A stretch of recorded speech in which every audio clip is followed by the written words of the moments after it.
얼마 전에 몇 년 전에 되겠죠. 책이 나왔는데 잠자는 거인을 깨우라. 제목이 참 신선해서 봤어요. 그런데 이게 똑같은 제목으로 칼럼을 쓴 분이 어떤 분이 있더라고요.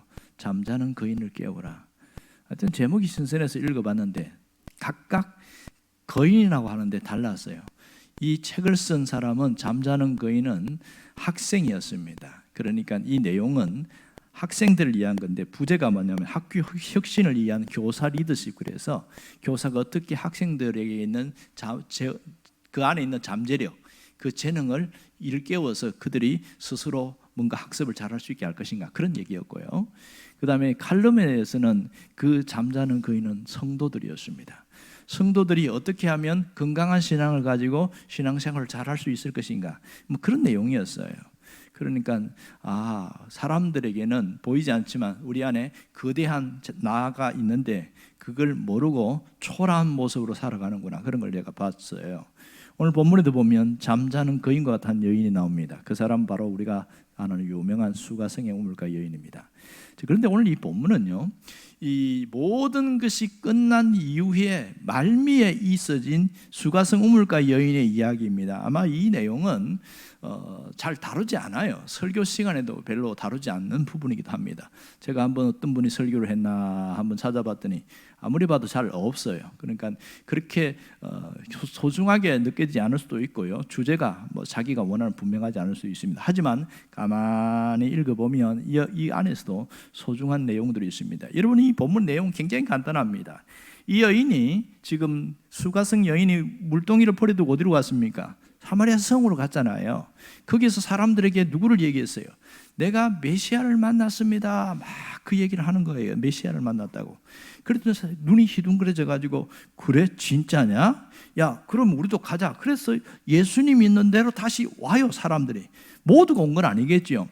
이 여인이 몇 사람들에게마다 얘기했는데 그 사람들이 자꾸 몰려온 거예요. 그러니까 우물가에, 그 야곱의 우물인 그 우물가에 예수님인데 여러 사람들이 함께 있었고, 거기서 아마도 중간에 생략되어 있지만 예수님이 또 한 번 설교를 하신 것 같아요. 너무나 감동을 받은 이들이 예수님 그러지 말고 저희 마을에 가시면 안 되겠습니까? 그게 오늘 본문 전체 내용이에요. 굉장히 간단합니다. 하지만 우리가 오늘 여기서 주목할 것은 39절입니다. 39절 말씀 다시 한번 보면 좋겠는데요. 자, 보세요. 39절 같이 읽어봅니다. 여자의 말이 내가 행한 모든 것을 그가 내게 말하였다 증언함으로, 이렇게 말했어요. 여기 여자는 누굽니까? 수가성 여인이죠. 이 여인이 내가 행한 모든 것을 그가 내게 말하였다. 이 무슨 말입니까? 27절에서 30절 앞에 나오는 그 내용들을, 예수님 만난 이야기를 체험한 것을, 내가 메시아다 예수님이 그 얘기했는데 그것을 지금 직접 얘기하는 거예요. 동네 사람들에게 가서. 그러니까 동네 사람들이 여기저기 있겠죠. 여기 원래 헬라어 보면 한 사람에게 말한 게 아니고 여러 사람에게 계속적으로 말을 했다, 이런 뜻이 있어요. 그 동네에. 그랬더니 희한한 것은 그 여인이 하는 말을 듣고 예수를 믿었다, 이런 얘기를 하는 겁니다. 신기하지 않습니까? 그 말을 듣고 예수를 믿었다. 자, 우리가 알고 있는 이 여인에 대해서 상당히 부정적이었다고 그랬죠. 이 여인은 생실이 좋지 못한 여자, 상당히 어떤 도덕적으로 결함이 있는 여자, 이렇게 취급받아 왔는데, 제가 설교하면서 그런 여인이 아니었다고 기억나시죠?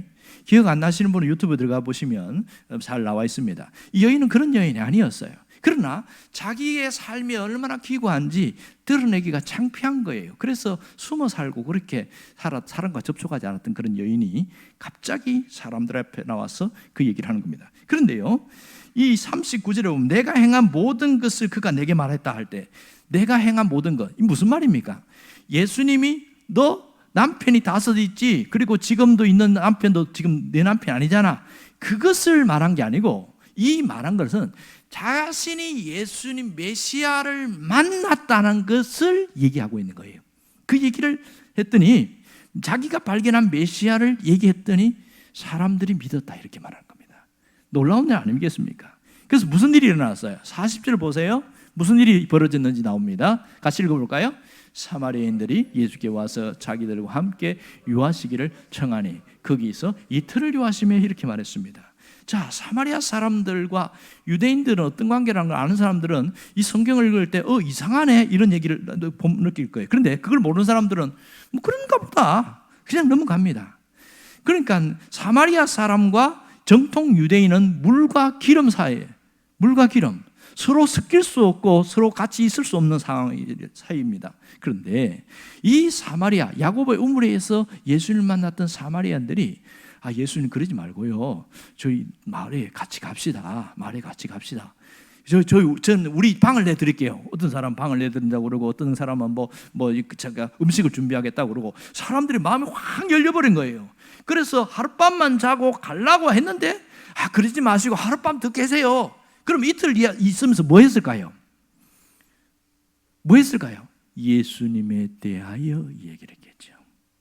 예수님이 이 땅에 왜 왔는지에 대해서 그렇게 얘기를 했을 겁니다. 그러니까 너무 은혜가 되고 감동을 받은 거예요. 이틀을 요하면서 이 엄청난 일들이 일어났습니다. 여러분, 자, 물과 기름 같은 관계가 섞일 수 없는 관계인데 지금 뒤섞여 버렸잖아요. 이게 어떻게 이런 변화가 생길 수 있을까요? 일전에 그런 얘기 한 기억나시죠? 왜 사마리아 사람과 이 유대인들이 이게 앙숙 관계인가? 사마리아 사람들도 원래 유대인이었는데 역사적인 근거로 아시리아가 점령하면서 피가 섞여버렸죠. 그래서 깨끗한 피가 아니다. 그러니까 혼혈족이란 말이에요. 그런데 이 유대인들은 유대지파, 유다집 자손이니까 정통 유대인이니까 피가 깨끗하다. 그래서 피가 더럽다고 해서 이렇게 미워한 거예요. 그것 때문에 함께 할 수 없는데 지금 함께하는 어마어마한 일들이 일어났어요.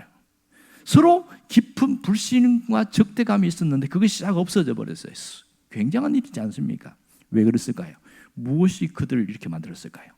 주님의 입에서 나오는 말씀입니다. 말씀의 능력입니다. 여러분, 말씀을 사모하는 영적인 열망이 이 사마리아 사람들에게도 있었다는 것을 알 수 있습니다. 그들도 피가 섞였을 뿐이지 인간이잖아요. 그러니까 하나님을 믿으려고 해서 그리심산에다가 예루살렘과 비슷한 그런 모형을 만들어 놓고 그렇게 해서 예배를 드리고 우리가 말하면 제사 드리고 그걸 했단 말이에요. 그만큼 하나님을 사모하는 마음이 있었는데 이 말씀을 사모하는 열망, 열정이 전통과 관습을 뛰어넘게 만들어버렸습니다. 이 엄청난 일들이, 있을 수 없는 일들이 일어났을 겁니다. 아마 제자들 중에 여럿이 많이 놀랬을걸요. 누가 가장 많이 놀랬을까? 특히 남부 출신인 가룟 유다가 제일 많이 충격을 받았을 것이다 생각합니다. 대부분 그 출신들이 북부인데 가룟 유다는 남부 출신이거든요. 그리고 학력 수준도 높아요. 그러니까 상당히 충격을 받았을 겁니다. 성경에 기록되지 않습니다.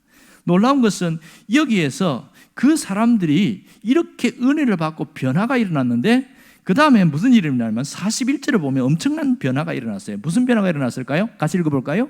예수의 말씀으로 말미암아 믿는 사람가 더욱 많아.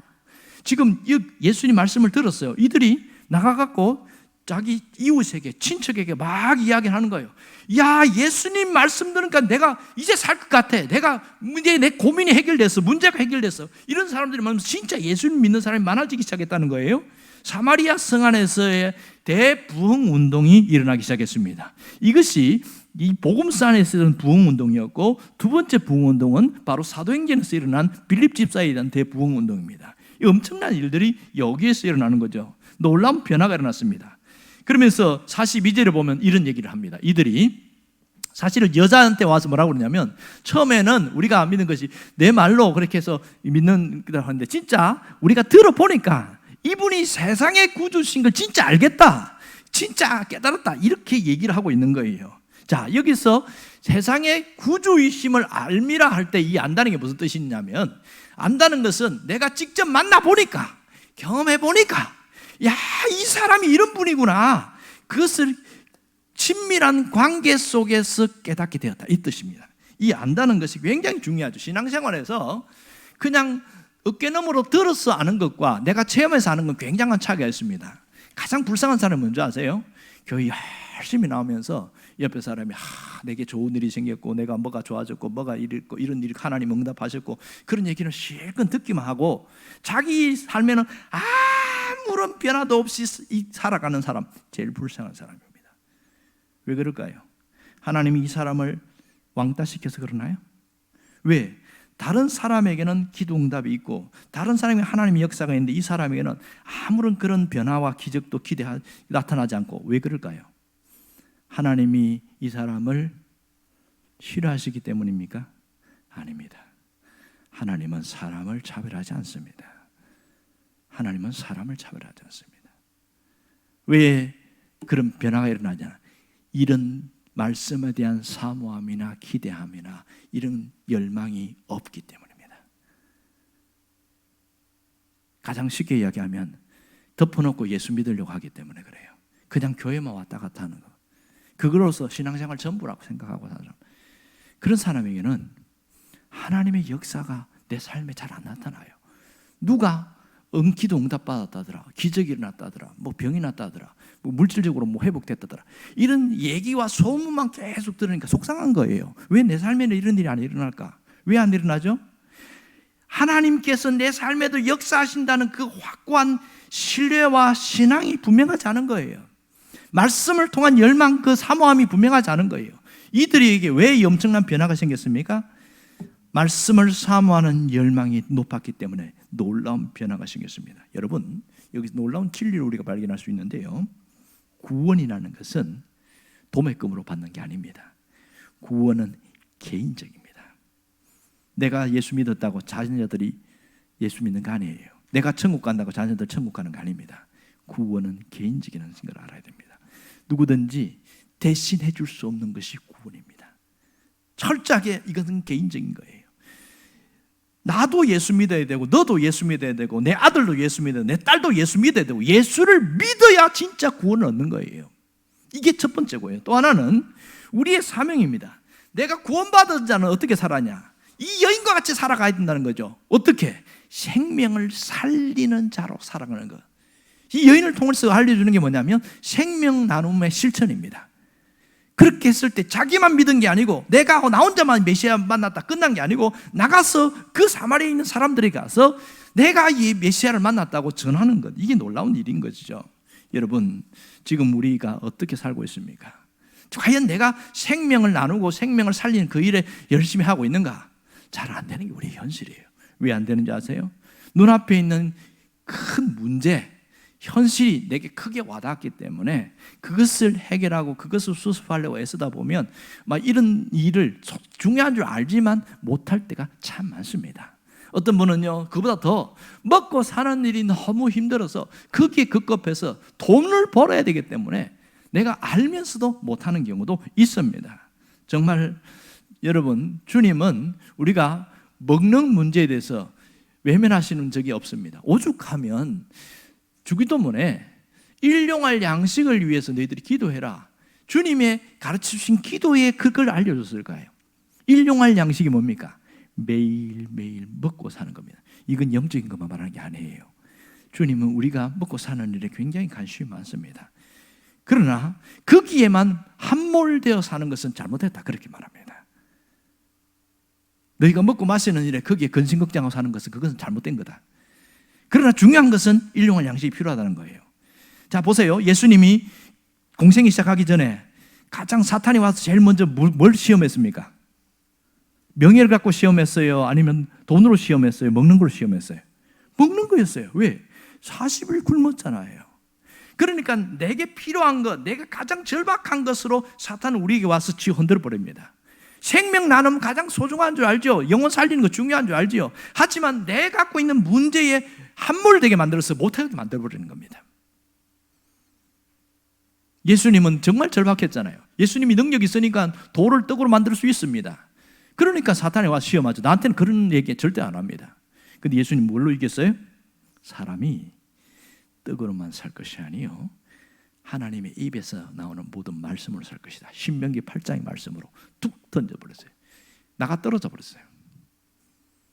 우리가 일용할 양식이 필요하고 먹고 사는 일이 중요하긴 하다. 하지만 그것에 매여서 사는 것은 우리 인생이 아니다. 그렇게 얘기한 거예요. 여러분, 먹고 사는 너무너무 소중한 일입니다. 내가 이 갖고 있는 문제 해결하는 거 정말 중요한 일, 이게 해결해야 되는 거 맞습니다. 하지만 거기에 함몰돼 버리고 거기에 빠져서 사는 것은 주님이 원하는 삶은 아닙니다. 그런 문제가 있고 부족함이 있고 어려움이 있지만, 그러나 주님이 원하는 게 뭔가 그걸 찾아서 나갈 때, 그때부터는 놀라운 역사가 있습니다. 하나님의 역사는 어디에 시작됩니까?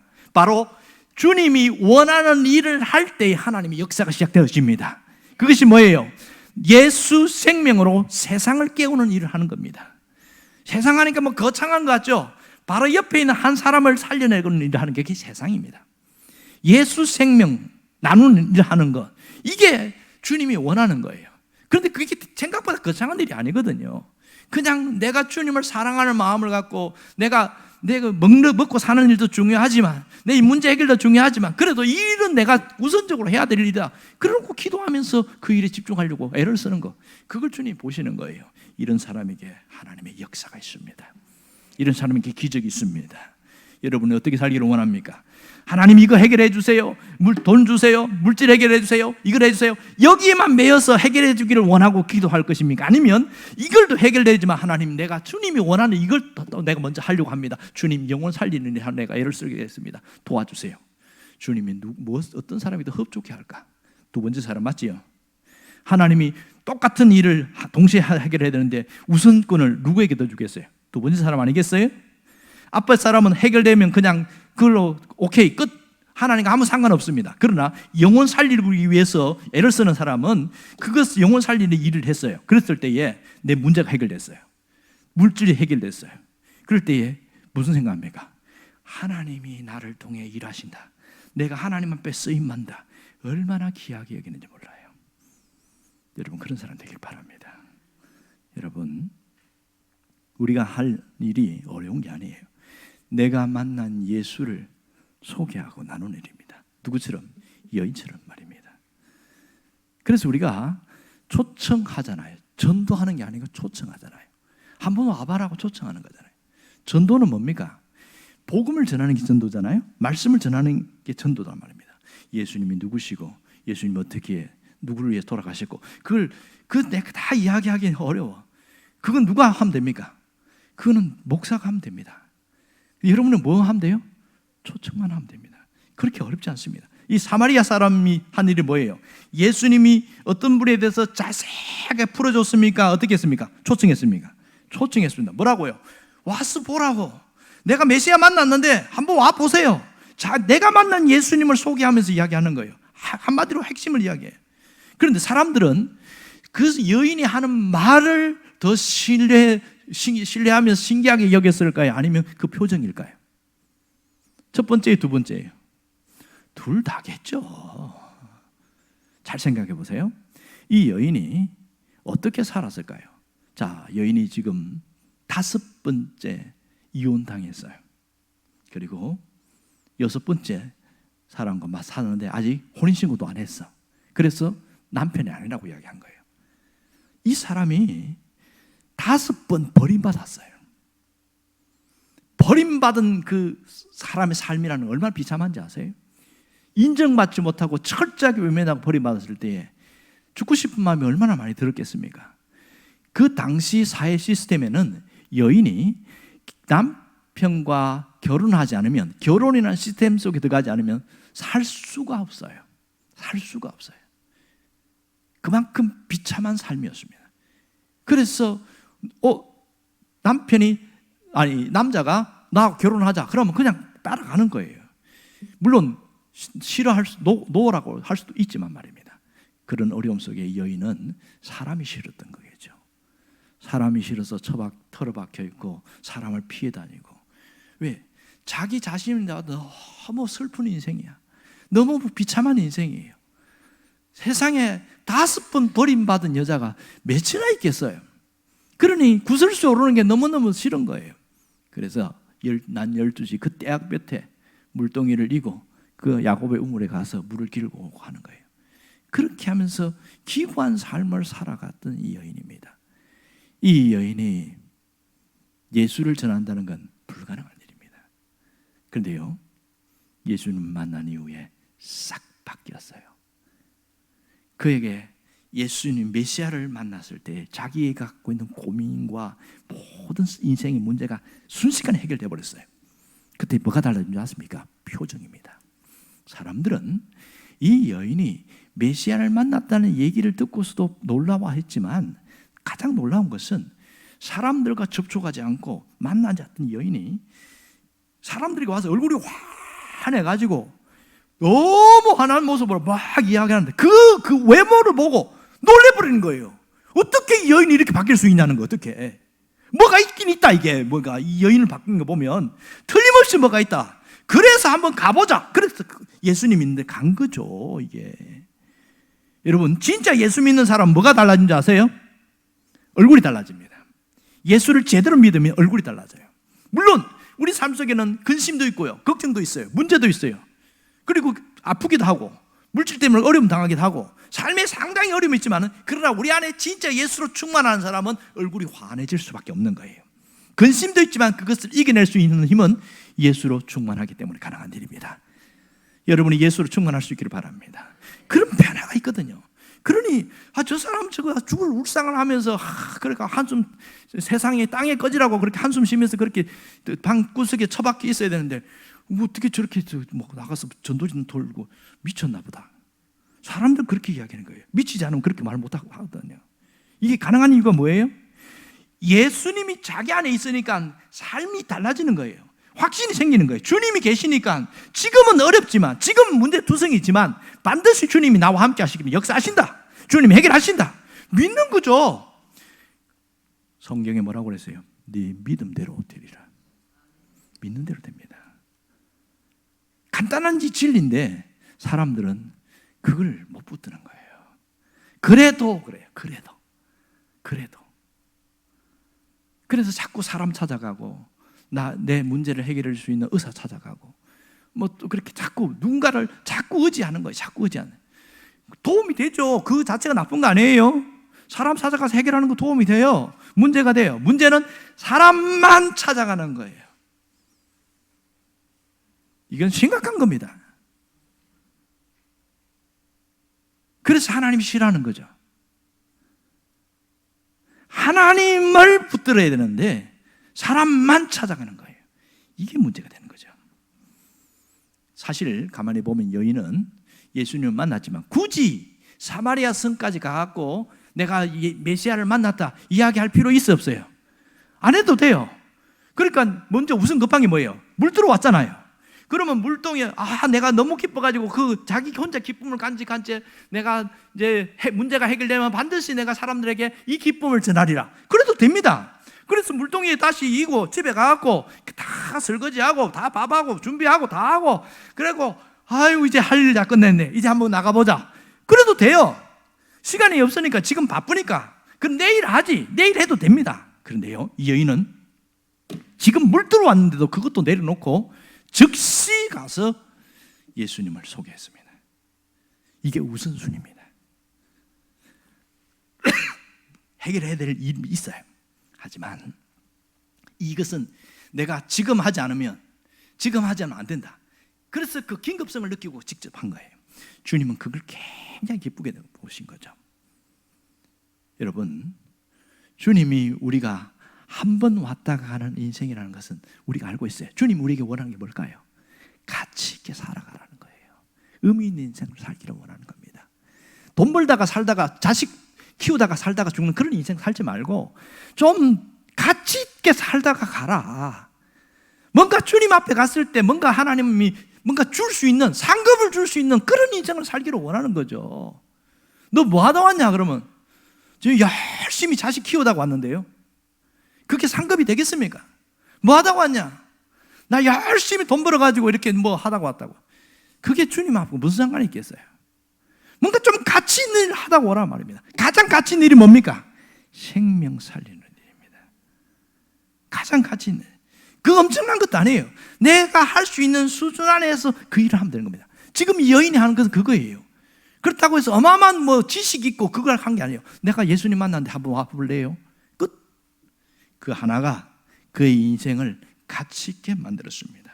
여러분 오늘 우리가 할 일은 생명 살리는 일입니다. 생명 나누는 일입니다. 그 일이 얼마나 얼마나 소중한지. 만일 이 여인이 이렇게 예수님을 전하지 않았더라면 사마리아 사람들이 예수를 믿을 수 있었을까요? 없었을까요? 불가능한 일이죠. 예수님이 직접 사마리아 성에 돌아다니면서 막 그렇게 복음을 전할 수 있어요? 못합니다. 사마리아 사람과 정통 유대인은 만나면 안 되는 거예요.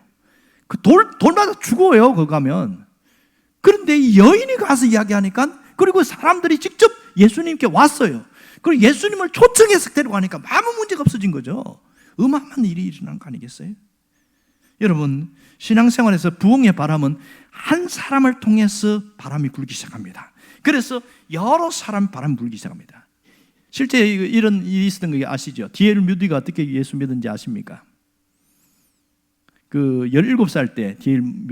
무디가 교회에 왔다 갔다 했어요. 그때는 예수를 믿은 게 아니에요. 교회 다닌 거예요. 교회 다녔을 때에.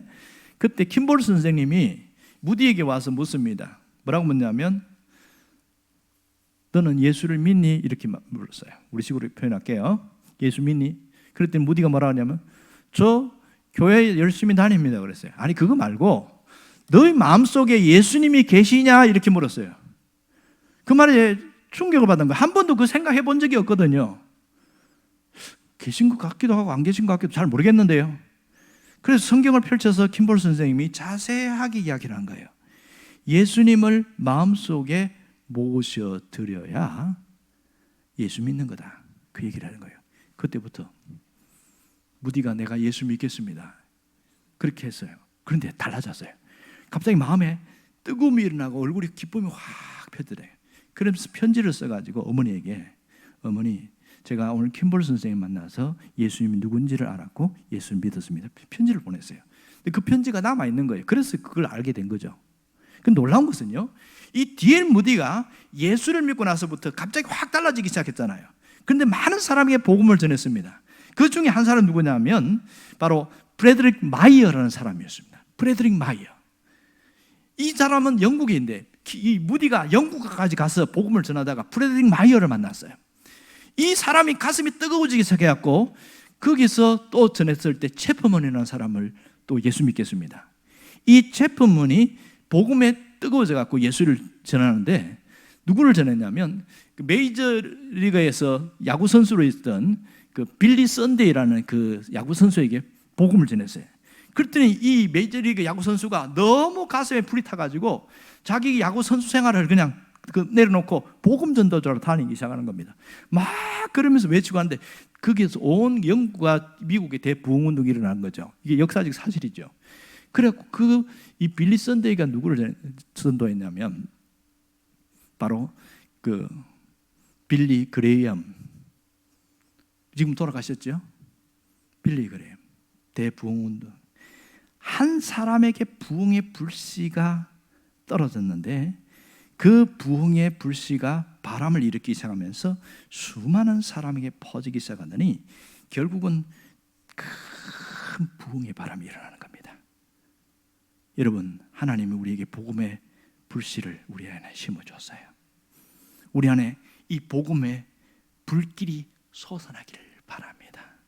내 안에 있는 이 부흥의 불씨가 교회 부흥으로 이어지게 됩니다. 놀라운 것은 이런 일들은 누구를 통해서 하시냐?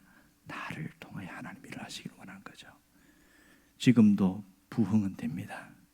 부흥의 바람이 붑니다. 저는 확신합니다.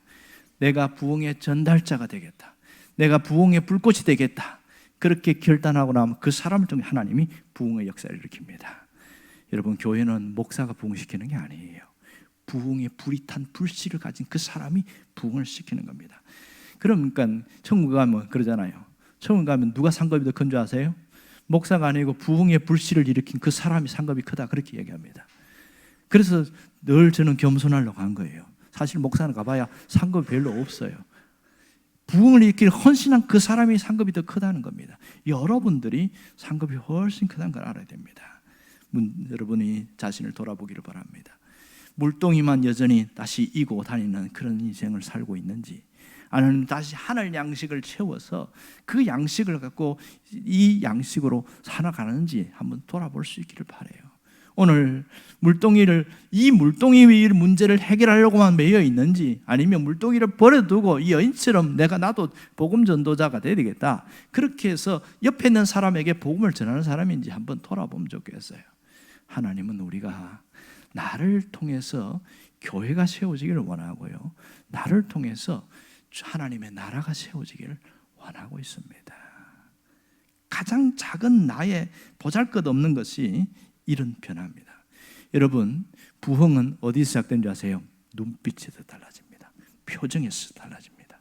부흥이라는 게 대단한 게 아닙니다. 내 안에 부흥의 불씨가 솟아난다는 것은 뭐냐면 얼굴이 환해지는 거예요. 누구처럼? 이 여인처럼 얼굴이, 표정이 달라지고 눈빛이 달라지고, 그렇게 삶의 근심 걱정이 많음에도 불구하고 짓눌림에도 불구하고 그걸 뚫고 일어나서 이겨내는, 이것이 부흥의 불꽃이 살아나는 겁니다. 그런 삶을 살아가게 될 때 옆에 사람이 놀라는 거죠. 어떻게 당신은 그게 가능합니까? 제 안에 예수님이 계십니다. 예수 믿으면 됩니다. 예수 믿으면 주님이 역사하십니다. 그 말 할 수 있는 거예요. 여러분, 대단한 일 아닙니다. 오늘도 주님은 나를 통하여 그 일을 하기를 원하십니다. 여러분이 부흥의 불꽃이 되기를 바랍니다. 기도하겠습니다.